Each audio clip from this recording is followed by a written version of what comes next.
I'm here to review the TV movie that aired in the early 80s, The Killing of Randy Webster. I remember seeing this movie on HBO a few times when I was a kid. And thought I would review it here. It's based on a true story. Of course, you know there are some facts that were changed. I expect that in many true stories. It even lets you know that in the very beginning of the opening credits. Most movies don't do that anymore. It tells you about a high-speed chase that led to the shooting of 17-year-old Randy Webster. His grieving parents, played by Hal Holbrook and Dixie Carter, who are, of course, John and Billy Webster in the movie.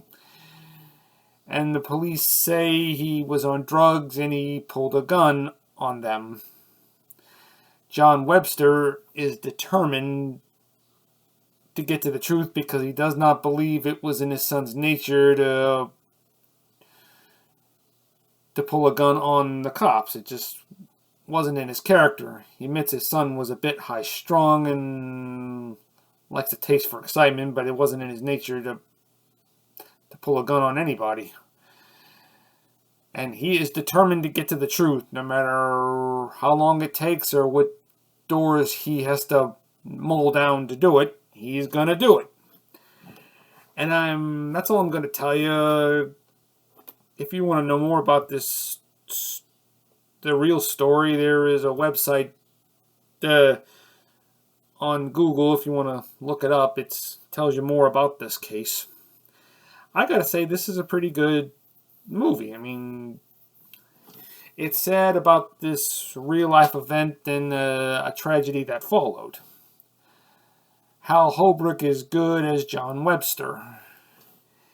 He plays it like he can't help but feeling he failed Randy as a father because he was just too tough on him too many times and feels like he never gave him the benefit of the doubt, and the only way he can make it up to him in death is to prove that he was innocent of pulling a gun on the cops.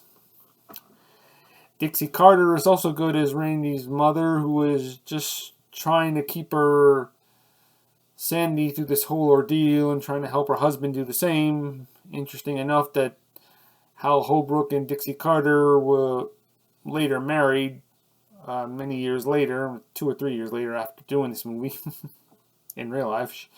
She passed away in 2010 and he passed away a few months ago.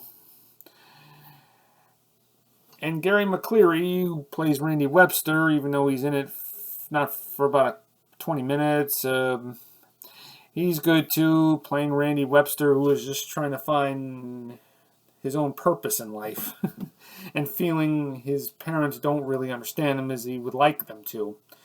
Now, there's other performances that are just also good. There's Sean Penn, Jennifer Jason Leigh, and Anthony Edwards. Ironically enough, less than a year later, they all went to go star in Fast Times at Ridgemont High, but they were all good, even though their parts weren't very big, but they were all good. In the roles, it's unfortunate Gary McCleary he starred in a couple movies, but he didn't have a big career.